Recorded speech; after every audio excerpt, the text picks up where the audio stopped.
Number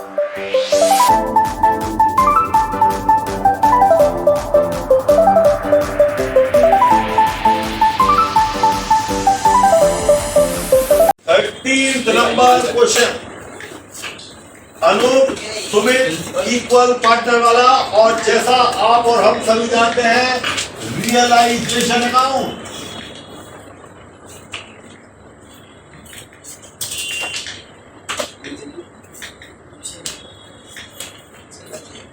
बच्चों columns के में मैं नहीं भी लिखूं तो वही है, यानी पर्टिकुलर अमाउंट और पर्टिकुलर अमाउंट। सर कैपिटल करा देते ना आप तो पेन का नए सम करा रहा हूँ, जो निकल गया तो निकल जाए, तो बाद में करा देंगे किसी और सम का। चलिए सबसे पहला काम बैलेंस शीट देखते हैं। सबसे पहला काम बैलेंस शीट देखते हैं, और बैलेंस शीट में जो एंट्री लेफ्ट में है वो राइट जाती है, और जो राइट में है वो लेफ्ट जाती है, लेकिन कौन सी एंट्री रियलाइजेशन में ट्रांसफर नहीं होती, इसके बारे में मैं नोट करा चुका हूं। कैपिटल अकाउंट मेंटेन होता है, इसलिए कैपिटल अकाउंट में जाने वाला capital, current, drawing, reserve fund, profit loss. Partner का लोन अकाउंट मेंटेन होता है, इसलिए लोन नहीं जाएगा, और कैश या बैंक अकाउंट मेंटेन होता है, इसलिए कैश या बैंक नहीं जाएगा। बाकी जितनी भी एंट्री है लेफ्ट वाली राइट और राइट वाली लेफ्ट हो जाएंगी। चलिए पढ़िए बैलेंस शीट देखिए। सबसे पहले सन्ड्री क्रेडिटर लेफ्ट में लिखे हैं, राइट में लिख दीजिए 27,000।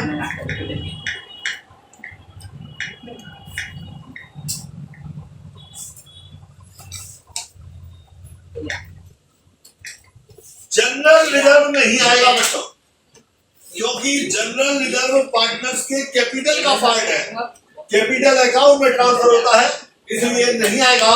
इसके बाद लोन लिखा है, बताइए लोन आएगा या नहीं आएगा?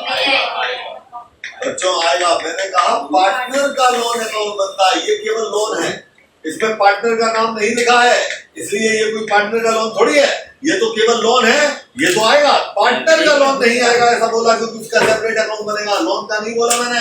तो loan 40,000,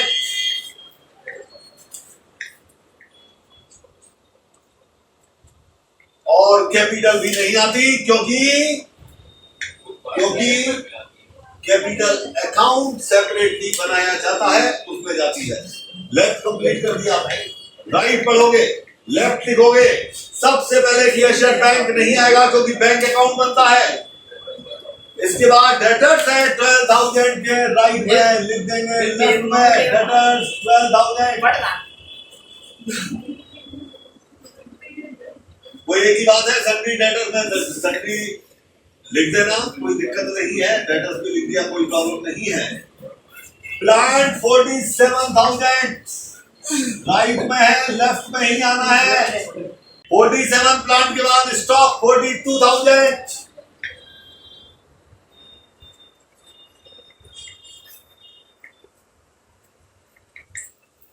lease hold land right में है तो लेफ्ट में आएगा 60,000।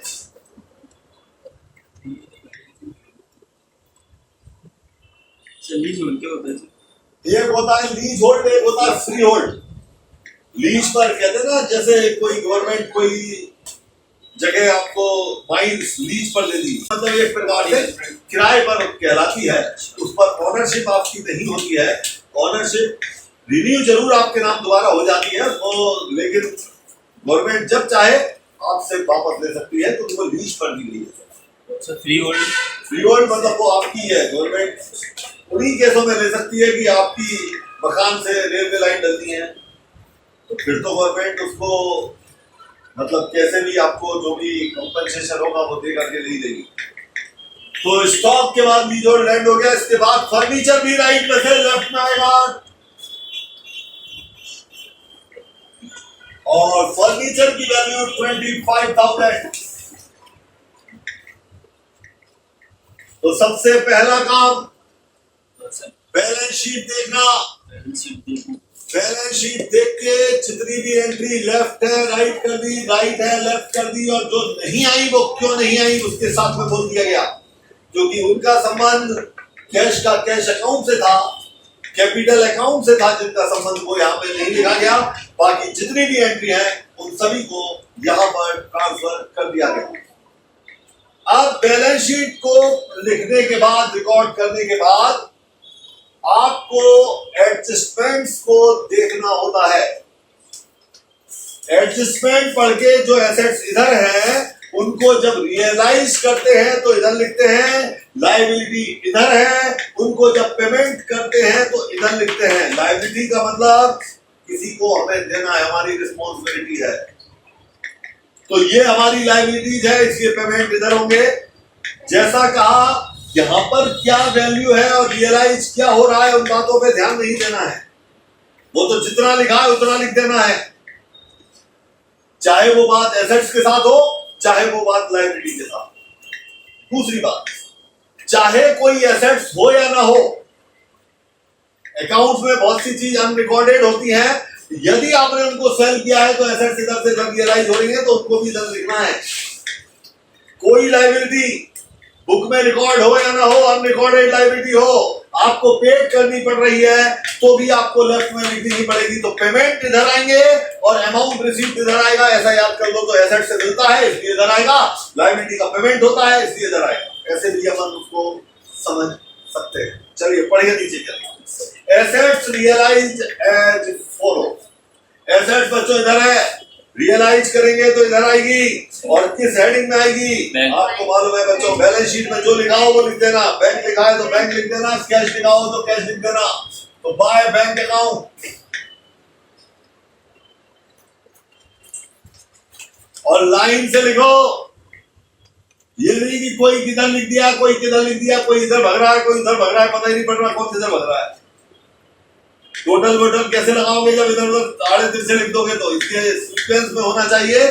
लीज ओल्ड लैंड से मिल रहा है 72,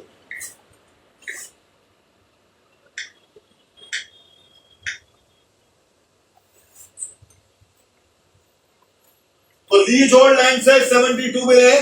अब यहां नहीं देखना थी लीज ओल्ड लैंड कितने की थी, बोले 60 की थी, बिल 72, जितने मिले हमें उतने लिखना है और दिमाग नहीं लगाना है, वो तो क्वेश्चन के अंदर लिखा हुआ है।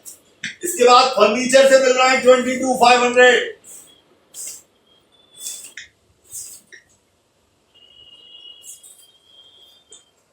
इसके बाद स्टॉक से मिल रहा है 40,500। ये सभी एसेट्स हैं और सभी रियलाइज हो रही हैं, इसलिए राइट साइड में ही लिखी जा रही हैं।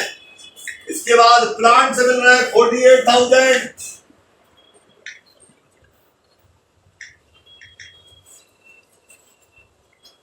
इसके बाद डेटर से मिल रहा है 10,500,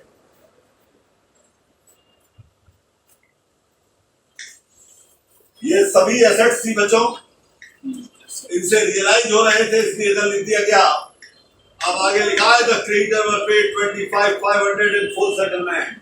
क्रेडिटर को पेमेंट किया गया, पेड किया गया। क्रेडिटर बच्चों इधर लिखे हैं, जिनको अभी पहचान नहीं है, जिन्होंने कहा 11 नहीं पढ़ा है, तो आप ऐसे देख लो, इधर लिखा है तो पेमेंट इधर होगा उस नाम का, बस ऐसे सुन लो।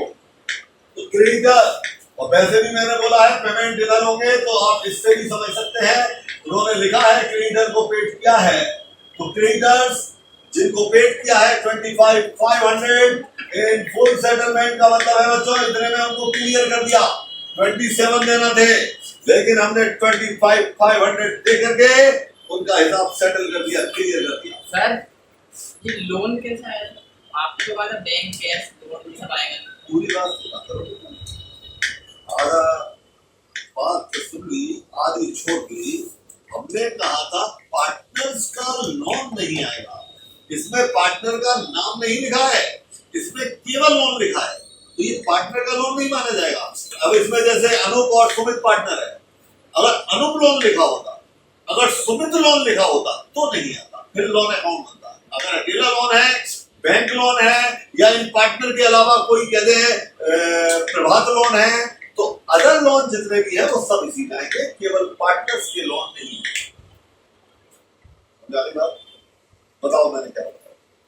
आपने ये बताया सर लोन तभी आएगा मतलब लोन तब नहीं लिखेंगे जब कोई पार्टी का नाम लिखा जाएगा। बस बिल्कुल और ठीक। सिर्फ तो बच्चों यहाँ पर हम बात कर रहे थे क्रेडिटर्स की और एक्सपेंसेस ऑफ रियलाइजेशन।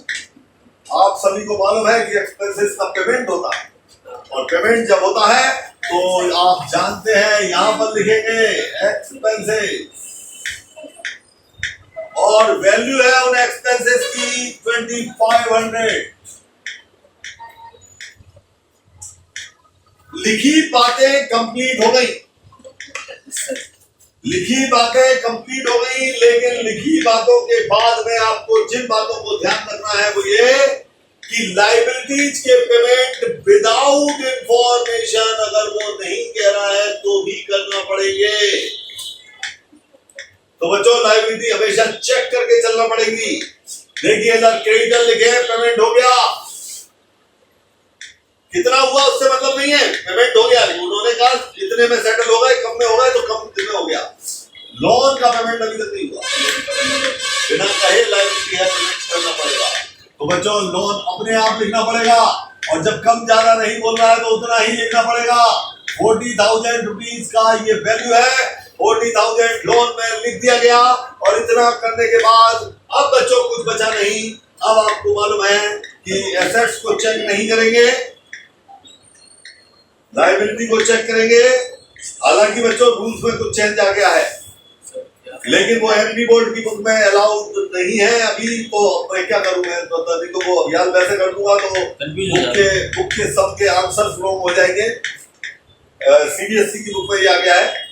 जिस प्रकार से अभी हम बात कर रहे थे कि लायबिलिटी का पेमेंट विदाउट इंफॉर्मेशन करना पड़ता है, ऐसे ही रूल्स ये आ गया है कि जितनी भी फिक्स्ड एसेट्स है, फिक्स्ड एसेट्स का मतलब जो बिल्डिंग, मशीन, फर्नीचर, ये फिक्स्ड एसेट्स है। स्टॉक, डेटर्स, ये करंट एसेट्स हैं यानी जो बदलती रहती हैं। तो जितनी फिक्स्ड एसेट्स हैं उनको बिना कहे रियलाइज कर लेंगे। ये हाँ मतलब एसेट्स से ज्यादा तो इधर ही आएगा, लेकिन अपनी एमपी बोर्ड की बुक में ये रूल्स अभी नहीं आया। वैसे लॉ तो लॉ है, जब आ गया तो आ ही गया, लेकिन अब बुक में नहीं है तो क्या करें। अब वैसे हम बता देंगे तो यार सबके आंसर रॉन्ग होने लगेंगे, इसलिए हम बुक के हिसाब से बात कर रहे हैं।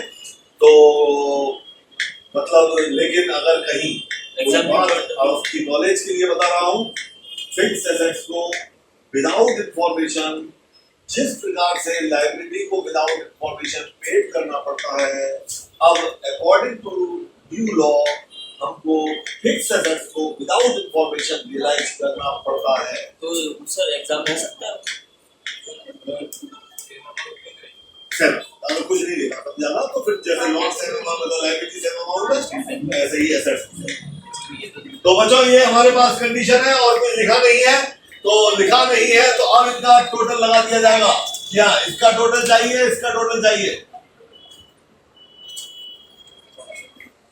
68,000, इसका टोटल लगाइए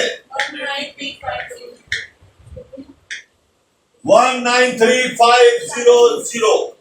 अब बच्चों एक मिनट के लिए, बाकी सबको तो बैलेंस मालूम है, आपके लिए बोल रहा हूँ, इधर सुन लो जरा। ये लेफ्ट साइड को डेबिट साइड बोलते हैं, राइट साइड को क्रेडिट साइड बोलते हैं, ठीक है। इनका जो टोटल है वो आप अपने लिख लो, इनका भी लिख लो और इनका भी लिख लो। है क्या किसी के पास टोटल? टोटल है किसी के पास? किस साइड का?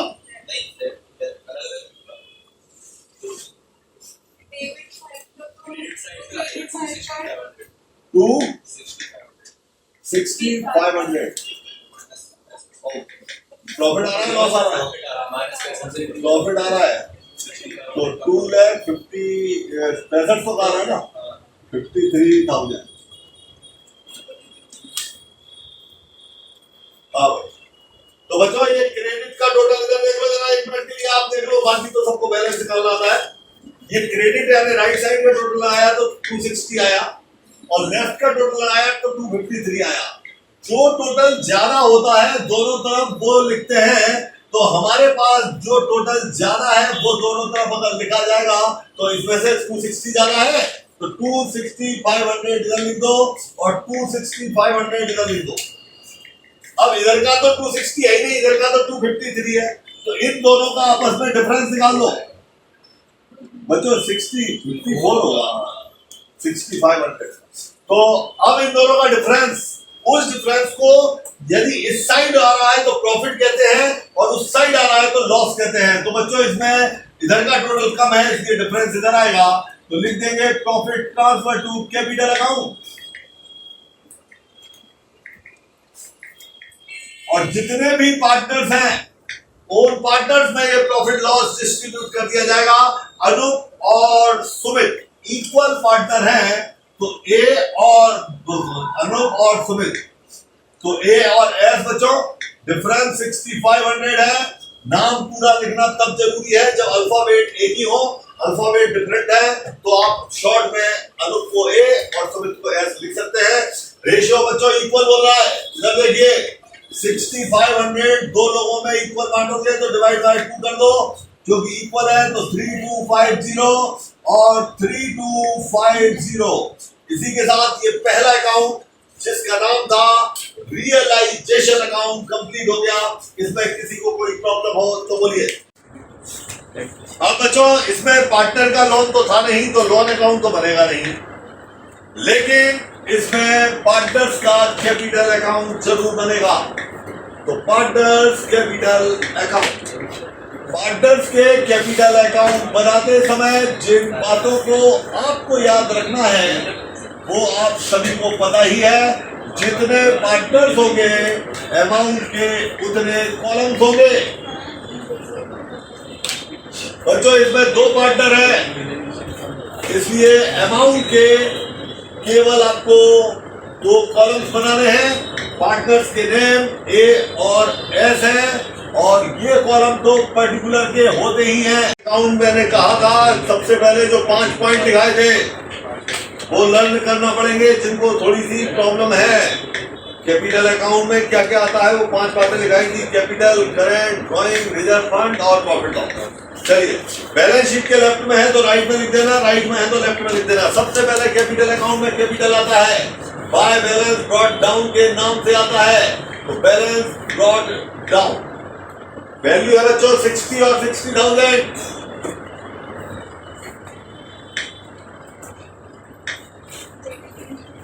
इसके बाद हमारे पास है जनरल रिजर्व। करेंट अकाउंट नहीं है, ड्राइंग्स नहीं है, लेकिन जनरल रिजर्व लेफ्ट में है तो राइट में आएंगे। 10,000 है, रेशियो में बांटेंगे, दोनों पार्टनर इक्वल है तो 5 ईच। और प्रॉफिट एंड लॉस भी नहीं है बच्चों। अब इधर आ जाते हैं, इस अकाउंट में पार्टनर्स के नेम की एंट्री ढूंढते हैं। बच्चों पार्टनर्स का नाम कहीं दिख रहा है, जी हाँ दिख रहा है, यहां दिख रहा है, लेफ्ट में दिख रहा है तो रियलाइजेशन, राइट में जाएगा बाय रियलाइजेशन अकाउंट।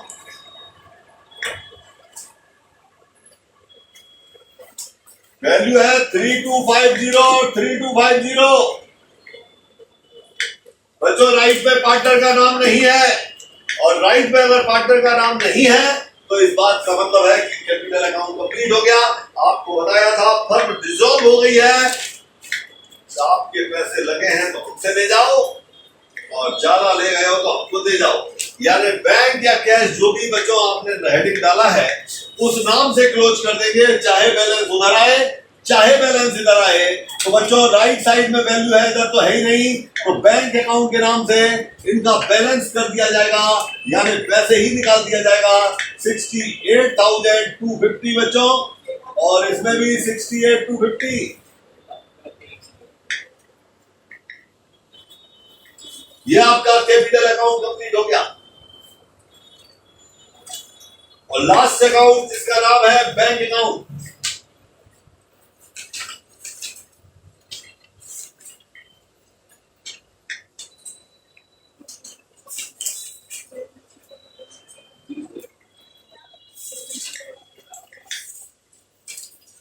जिस भी अकाउंट को मेंटेन करते हैं सबसे पहले उसमें उसका बैलेंस लिखते हैं। कैपिटल बनाते हैं तो कैपिटल लिखते हैं, बैंक बनाते हैं तो बैंक लिखते हैं, जो भी अकाउंट बनाते हैं उसमें उसका नाम लिखते हैं। तो हम बना रहे हैं बैंक अकाउंट, तो सबसे पहले बैंक देखेंगे, राइट साइड में लिखा है बैलेंस शीट, तो बैलेंस लेफ्ट में आएगा, टू बैलेंस ब्रॉट डाउन। और इसका प्रक्रिया यानी प्रोसेस क्या है सभी को मालूम है। बैंक एसेट्स है, ट्रायल बैलेंस के डेबिट में आती है, इसके डेबिट में अपना बैलेंस ब्रॉट डाउन करती है। इन 11,000 का कैश या बैंक का बैलेंस है। बस केवल रुपए से ये लिखना है और उसके बाद सीधे सीधे इस अकाउंट पे आ जाना है। और जब इस अकाउंट पे आएंगे तो इस उसमें दिया ना बैंक में 11,000 नहीं है आपके पास क्या?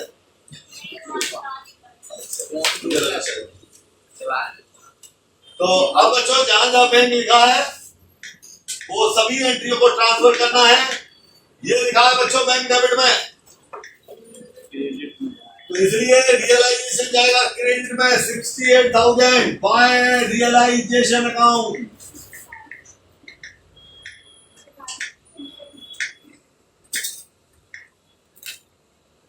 फिर ये लिखा है बैंक क्रेडिट में, तो फिर रियलाइजेशन डेबिट में 1,93,500।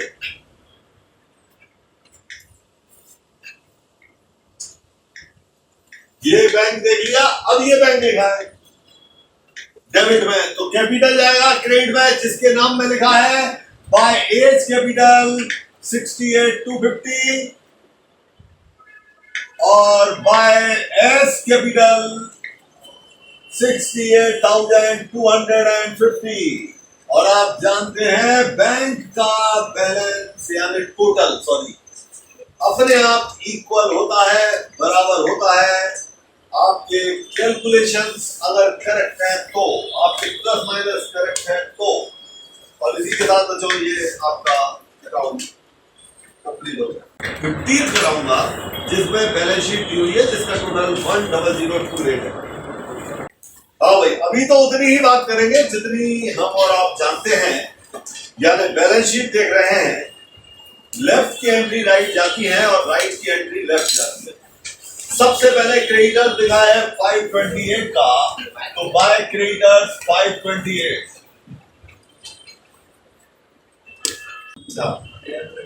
तो बच्चों क्रेडिटर्स था लेफ्ट में, राइट चला गया 528। जनरल रिजर्व बिल्कुल नहीं आएगा क्योंकि कैपिटल अकाउंट में जाता है रिजर्व, इसलिए नहीं आएगा। तो बच्चों क्रेडिटर्स की बात हो गई है, जनरल रिजर्व की बात चल रही थी, नहीं आएगा। बैंक लोन आएगा कि नहीं आएगा? बिल्कुल आएगा। पार्टनर का लोन नहीं आएगा, समझे? तो बैंक लोन आएगा बच्चों 1,000 रुपीज का।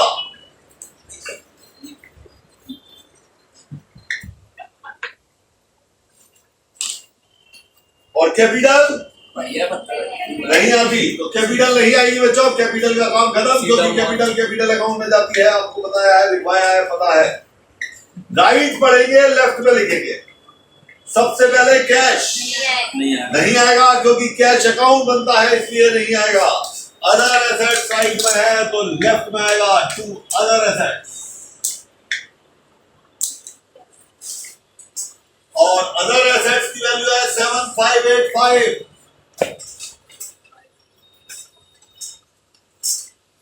इन्वेस्टमेंट राइट में है, लेफ्ट में आ जाएंगे टू इन्वेस्टमेंट। और इन्वेस्टमेंट की जो वैल्यू है वो है 2080।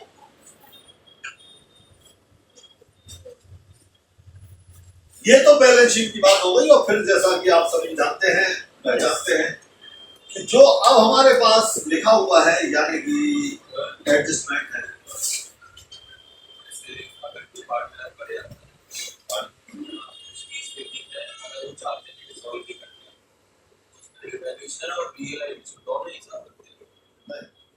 रियलाइजेशन नहीं तो रिवैल्यूएशन हो गया।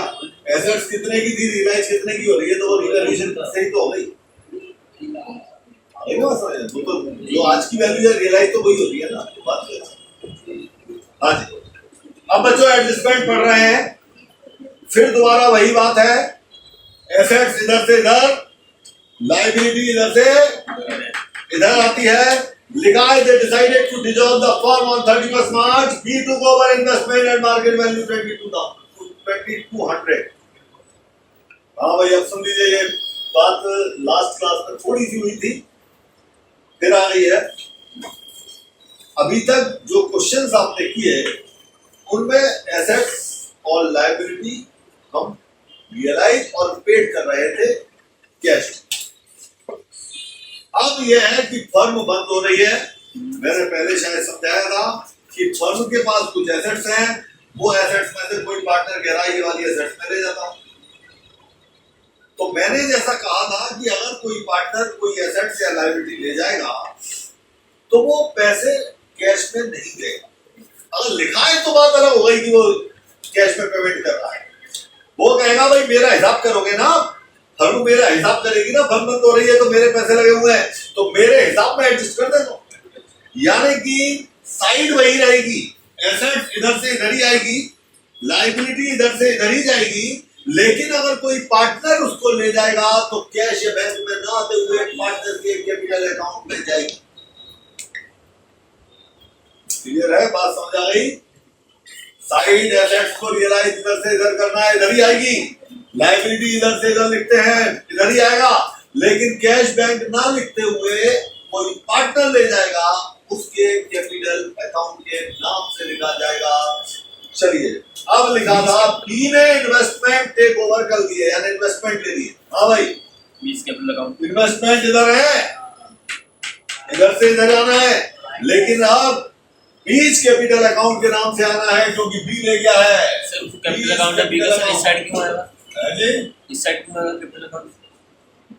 किस साइड लिखना है? उस साइड लिखना है साइड लिख दो। हां अच्छा, वो थोड़ी देर बाद सर, मतलब बताओ तो इस साइड क्यों लिखा है? ये रियलाइजेशन तो फर्म का है, ये पार्टनर का है, फर्म का है रियलाइजेशन। फर्म का, फर्म को तो एसेट से पैसे मिल रहे हैं ना, पैसे मिल रहे हैं, इधर लिखना बताया ना, चाहे आप ले जाओ चाहे कोई थर्ड पार्टी ले जाए, भाई मुझे तो यानी फर्म को तो पैसे मिल रहे हैं ना भाई। आप नकद देने की जगह आपके अकाउंट में मैं कम कर दूंगा तो बात तो एक ही है ना, आपसे पैसे मिल रहे हैं इसका मतलब ये होगा तो मिलने वाली चीज तो जल्दी आनी है इसके द्वारा। एंड ऑल्सो एग्री पे बैंक लॉस। हाँ भाई, बी इस बात के लिए भी एग्री है कि वो बैंक लोन का पेमेंट कर देगा। बैंक लोन इधर है, पेमेंट इधर होगा, लेकिन बी एग्री है बीच कैपिटल अकाउंट के नाम से आएगा। बिल्कुल सही है।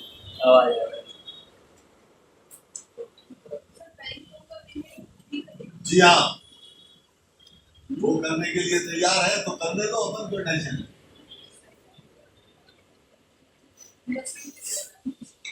ठीक है, आगे चलिए।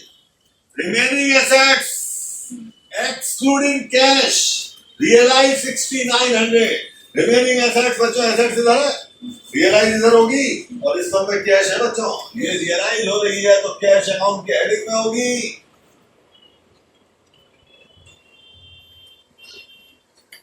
और एसेट्स है 6900। Expenses of binding up 110। Expense मिलते हैं कि देते हैं? देते हैं किस साइड? बिल्कुल बच्चों, डेबिट में। ये तो टू कैश में आएगा।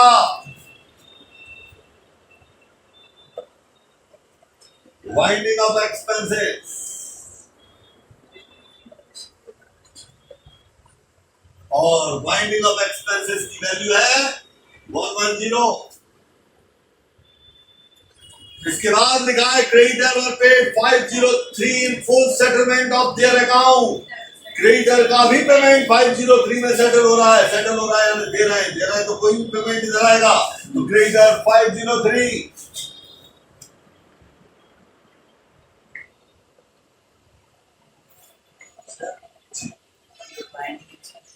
समापन की लागत, यानी मैंने आपको बताया था लास्ट का आपने बोला था कि कोई भी बिजनेस बंद होता है तो उसमें भी कुछ खर्चे करने पड़ते हैं। तो जैसे मैंने आपको बोला था संपत्ति बेचनी है तो न्यूज़पेपर में एडवर्टाइजमेंट निकाला तो वो खर्चे हैं, वही है पेमेंट है ना। कोई भी पेमेंट इधर आता है, कोई भी रियलाइज वैल्यू इधर आती है। इसके बाद क्रेडिटर पेड होगा, बस भाई काम खत्म हो गया बच्चों। लेकिन चेक किए बिना आगे नहीं बढ़ेंगे। और चेक किस चीज को करना है? चेक लाइब्रेरीज को। इधर लिखिए लाइब्रेरी, आप इधर आप कर रहे हैं। अरे नहीं सर, बता रहा हूँ सर। इधर चेक करो। नहीं सर, लाइब्रेरी कहाँ पे चेक करो? बुक में। अरे यहाँ चेक करूँ, यहाँ लिखी है क्रेडिटर पेमेंट हो गया, बैंक लोन पेमेंट हो गया, हो गया।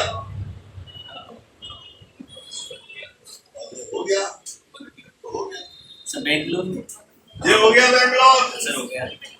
बस भाई काम खत्म हो गया, टोटल बाहर निकाल दो।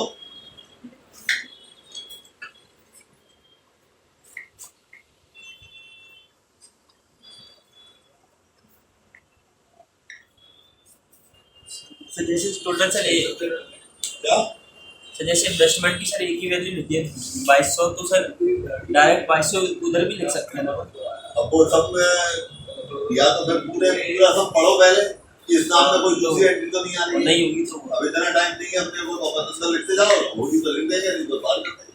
मतलब गलत नहीं है। हाँ भाई टोटल लगाएंगे बच्चों।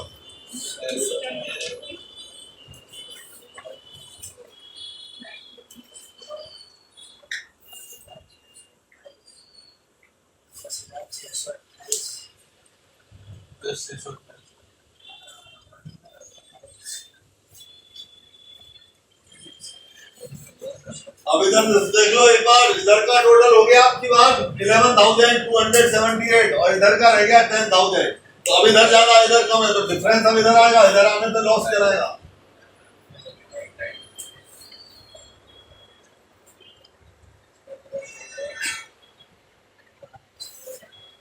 और बच्चों पार्टनर के नाम AB 650। ग्रांड टोटल बच्चों जो ज्यादा है वो लिखते हैं 11,278 और 650 बच्चों इस बार रेशो दिया है 3 और 2 का रेशो है बच्चों। 3 2 का टोटल हुआ 5 बन जा 5 1 5 3 जा 0 130 into 3 390 130 into 2 260 और इसी के साथ बच्चों ये काम